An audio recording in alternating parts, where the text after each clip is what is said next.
Shri A. Revantha Reddy, Honorable Chief Minister of Telangana, my esteemed colleagues from the Supreme Court, Justice P.S. Narasimha, Justice Ujjwal Bhuyan, Justice S.B.N. Bhatti, and Justice Alok Aradhe. Three of them have the distinction of being the former Chief Justices of Telangana High Court, whereas my brother Justice Narasimha indeed belongs to the original state of Andhra Pradesh and Telangana.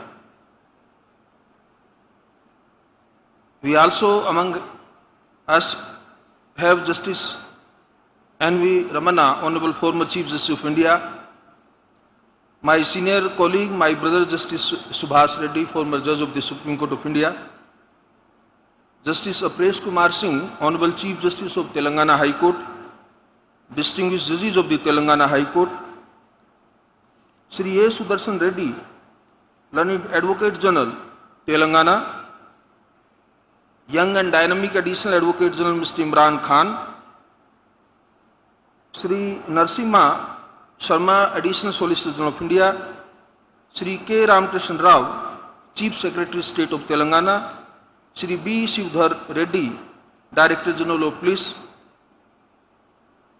senior officers of the Civil and Police Administration, Shri Surendra Reddy, President of the Telangana High Court Bar Association, other office bearers, members of the Executive Committee, senior advocates, members of the Telangana High Court Bar Association,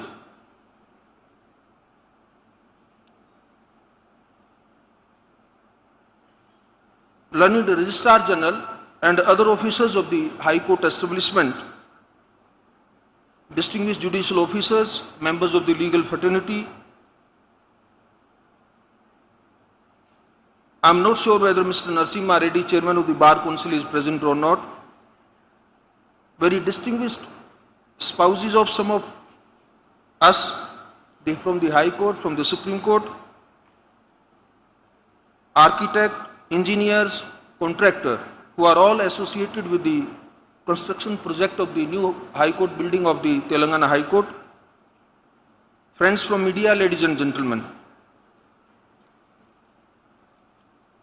I have come to believe over a long career in judiciary that now I have spent almost 23 years, that every undertaking reveals itself in three stages.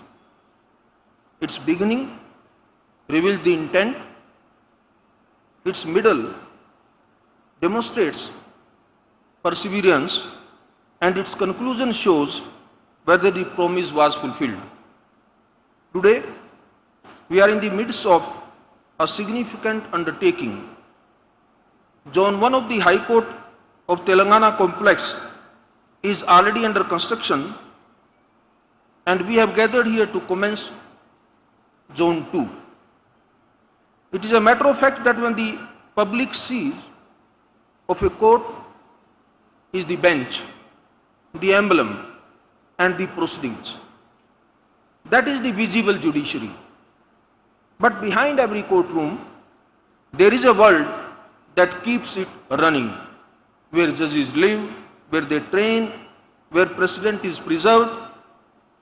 Today, as we lay the foundation for that world, I congratulate all those whose efforts have brought us here, especially the state government of Telangana, led by a dynamic Chief Minister, who has been very positive and progressive approach in showing in the construction and development of the judicial infrastructure in the state of Telangana.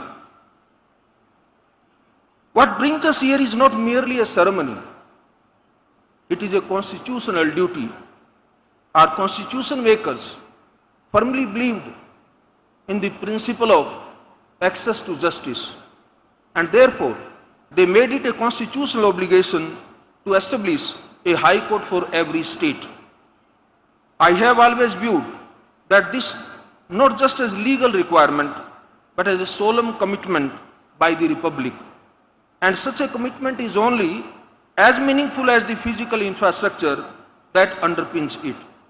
Without that, the command remains mere words on paper. Here in Telangana state, that command is steadily taking concrete form. I am told, and I have seen while coming here, that Zone 1 construction is progressing well. Excavation is complete on most blocks. Superstructure work is underway. Even as those buildings rise, we today are commencing Zone 2. The judiciary and the state government have chosen to proceed in parallel, and rightly so. The existing High Court building, though historic, and I have an opportunity to see that, very historical, very monumental building, no doubt, has fallen short of what this institution needs today. Therefore, creating infrastructure that caters to our requirements for the next, as rightly pointed out by Honorable Chief Minister, for next 100 years is not just a goal, it is a mandate. That is exactly what and why Zone 2 is an important as the courtroom themselves. What we see of a great tree is its canopy, its spread, and its height. But what keeps the tree standing through even storm is the root system no one sees. Zone 2, to my mind, is the root system of this campus. 57 structures across 60 acres designed to sustain this institution long after the courtroom opens their door. Once these roots are in place, something fundamental shifts. We often speak of judicial independence, whether in judgments, conferences, or our constitutional debates. My brother Ujjal also briefly pointed out this aspect. However, in my experience, independence also has a very practical aspect that we sometimes overlook. A high court that operates from scattered premises and congested buildings is a court where daily function depends on arrangements it does not control. This 100-acre campus in Hyderabad will, on the other hand, transform that perception, and being the desired, it will definitely bring the element of independence in day-to-day functioning of the judiciary when you have a complete state-of-the-art building. And I don't mind, after seeing the conceptual drawings and the model which was displayed here, that this High Court will be the best High Court throughout the country. So I believe that courtrooms, administrative offices, archives, residential infrastructure, and training facilities will be grouped together on a single self-contained site. The lawyers have to have their multi-storied parking, their chambers, their offices, the bar room. Learned Advocate General will have its own separate independent office, and so will be the administrative building beside the courtrooms I am referring to. The best part is the residential sector of where the houses of the judges and Honorable Chief Justice Bungalow is now proposed to be constructed. The judiciary here, therefore, will operate on its own terms and on its own turf. That is what institutional self-sufficiency looks like when you move it from theory into brick and mortar. Let me speak briefly about two structures in Zone 2 that are close to my heart. The auditorium will host judicial conferences, training programs for the district judiciary, and legal awareness camps for the citizens. A judiciary that ceases to learn will stop evolving.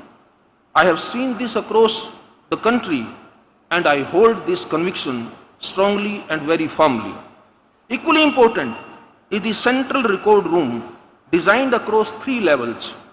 Institutional memory is not a luxury, my dear friends. It is the foundation of consistency in judicial reasoning. Well preserved and accessible precedent strengthens every judgment that follows. I am pleased to see that this has been given the space and seriousness it warrants. That earnestness and solemnity is visible in another aspect of the planning. The sustainable infrastructure has been woven into the design from the outset. A campus that will serve generations of judges and litigants must respect the land on which it stands. There are not glamorous details, but they tell you something important about the character of the institution we are building. This complex has a long history. My brother Alok Arade very rightly pointed out that when he was Chief Justice, how the initiative he took, he met the Honorable Chief Minister, persuaded the state government, and some very positive and concrete steps were taken at that time. But before coming here, I thought I must go into the history, the process, the time taken in conceptualizing and in formalizing this new building court complex. I believe it was in 2009, a devastating fire struck the main building of the High Court. That same year, the full court resolved to secure 100 acres for a new campus. The judiciary was expanding from 24 to 42 judges, and the old premises simply could not keep up. What followed was over a decade of sustained efforts, and I congratulate my three brothers here who have been the Chief Justice beside the present Chief Justice, that how tirelessly they have been taking those initiatives. All successive Chief Justices raised this demand with one government after another. The Bar Association, the Bar Council lent their voice at every stage. Across changes in political dispensation, the resolve held firm. Finally, land was allotted, plans were finalized by the full court, global tenders were conducted, and construction commenced. This is an institutional achievement, and it belongs to everyone, including the members of the bar, the citizens, the consumer of justice, and of course, the lot of credit goes to the present state government who has wholeheartedly sanctioned and allocated the sufficient funds. And Telangana is not alone in this journey, I must share with you. The momentum we see across the country gives me great confidence. In the past few months alone, I have had the privilege of laying foundation stones for judicial court complexes in Uttar Pradesh, Himachal Pradesh, Andhra Pradesh, Assam, and now today I am here. State governments across the political spectrum recognize that strengthening judicial infrastructure is not an optional but extremely essential. The administrative sanction of over 205,000 crores of rupees by the present state government of Telangana for this project reflects that seriousness and thoughtfulness. I acknowledge the contribution of the state government of Telangana and every institution that has helped us reach this point. Ladies and gentlemen, when the judiciary and the executive align in purpose, the Constitution truly comes alive. That is what we are witnessing today here. Here is a thought I want to leave with everyone working on this project. The actual foundation of this complex, as I said earlier, was commenced in 2009 when the full court passed its resolution. Decades from now, when this campus has aged into the life of a city, its significance will extend far beyond we stand in today. That is a promise this foundation stone makes. The judges who walk these corridors a century from now have not yet been born. The cases they will decide have yet not arisen, but the institution we are building today must be prepared for all of it. I want every person involved in this project to feel that sense of responsibility. So let that thought govern every decision from here forward.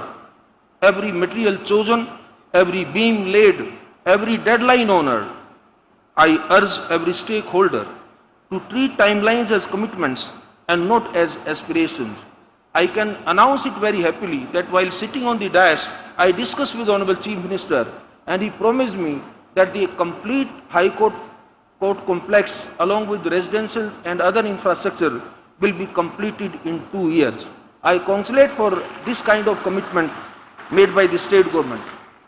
The citizens and the lawyers of Telangana, to my mind, have earned this right and the expected results. Ladies and gentlemen, results are what will carry this undertaking to its fulfillment. I said at the outset that every undertaking has 3 stages. So, reminding those 3 stages, I would repeat, the intent was declared in 2009 when the High Court resolved to rebuild anew. Perseverance has been shown by all those who kept this dream alive and nurtured it jealously over the past 17 years. Fulfillment lies ahead and it rests in very capable hands. And when this fulfillment arrives, it will be most deeply felt by those who inherit this place. One day, the bubbly young lawyers will enter this campus on the very first morning of their career. They may not know the names of the people who sat here today, but they will recognize from the quality of their surroundings that those who built it cared about the future. That is the legacy worth building. Let us build it very well. Thank you very much for inviting me, giving this opportunity to share my views and to be a part of this historical event. Thank you very much. Jai Hind, Jai Bharat.